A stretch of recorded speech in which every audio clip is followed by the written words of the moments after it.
अलिशा वर्मा 26 साल की एक फ्रीलांस फोटोग्राफर थी। अपनी दादी की मौत के बाद उसे दिल्ली के सिविल लाइंस में एक पुरानी हवेली विरासत में मिली। बाहर से बहुत शानदार, लेकिन अंदर से खाली और सुनसान। वहाँ का सन्नाटा कुछ अजीब था। दीवारों पर पुरानी पेंटिंग्स थीं, लकड़ी का फर्श हर कदम पर आवाज करता था और ऐसा लगता था जैसे कोई उसे देख रहा हो। अलिशा को पुराने कैमरों का बहुत शौक था। उसका मानना था कि पुराने कैमरे सिर्फ फोटो नहीं, यादें कैद करते हैं। एक दिन चांदनी चौक की एक गली में छिपी हुई एक पुरानी सी दुकान में उसे एक कैमरा मिला। 1900 के दशक का एक ब्लैक बॉक्स कैमरा, लकड़ी के बॉक्स में रखा हुआ, लेकिन देखने में एकदम नया जैसा लग रहा था।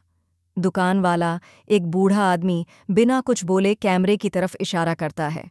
जब अलिशा ने पूछा, कितने का है, तो उसने बस एक लाइन बोली, पैसे नहीं चाहिए, ले जाओ, बस शाम के बाद इस्तेमाल मत करना। अलिशा हंस दी, इतना ड्रामा, बस एक कैमरा ही तो है। और वो कैमरा अपने घर ले आई। उसी रात जिज्ञासावश अलिशा ने कैमरा ड्राइंग रूम में सेट किया।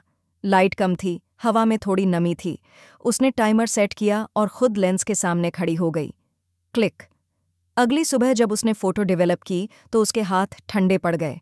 फोटो में कोई और भी था, एक परछाई, एक धुंधला सा इंसानी साया कमरे के कोने में, बहुत लंबा, बहुत अजीब। लेकिन फोटो खींचते वक्त वहां कोई नहीं था।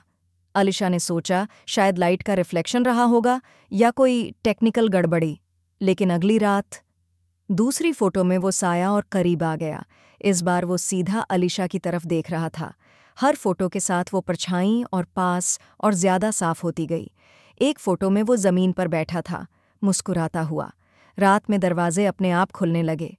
आईने में कुछ सेकंड के लिए उसका रिफ्लेक्शन दिखता, जबकि अलिशा हिली भी नहीं होती। घर का माहौल बहुत अजीब लगने लगा। डर के मारे अलिशा ने कैमरे के बारे में रिसर्च शुरू की। इंटरनेट पर उस मॉडल के बारे में कुछ नहीं मिला। तब वो दरियागंज के एक फोटोग्राफी म्यूजियम गई। म्यूजियम के एक बूढ़े क्यूरेटर ने जैसे ही फोटो देखी, उसका चेहरा एकदम सफ़ेद हो गया। ये लॉस्ट लेंस है, उसने कहा।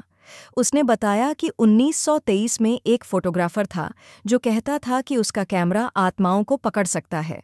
जिसे भी वो फोटो खींचता, वो कुछ ही दिनों में गायब हो जाता।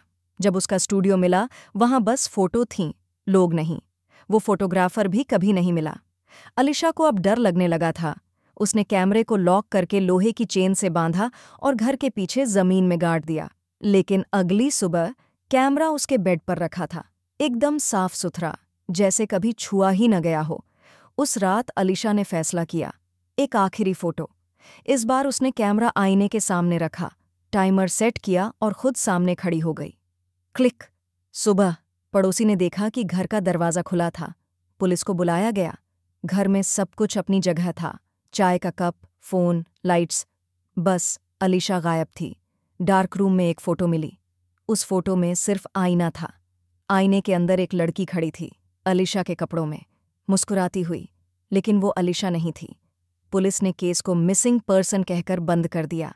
लेकिन लोगों का कहना है कि उस रात के बाद से हवेली में कभी-कभी लाइट की चमक दिखती है। आईने में एक लड़की की झलक मिलती है। वो कैमरा आज भी वहीं है, अगली क्लिक का इंतजार कर रहा है।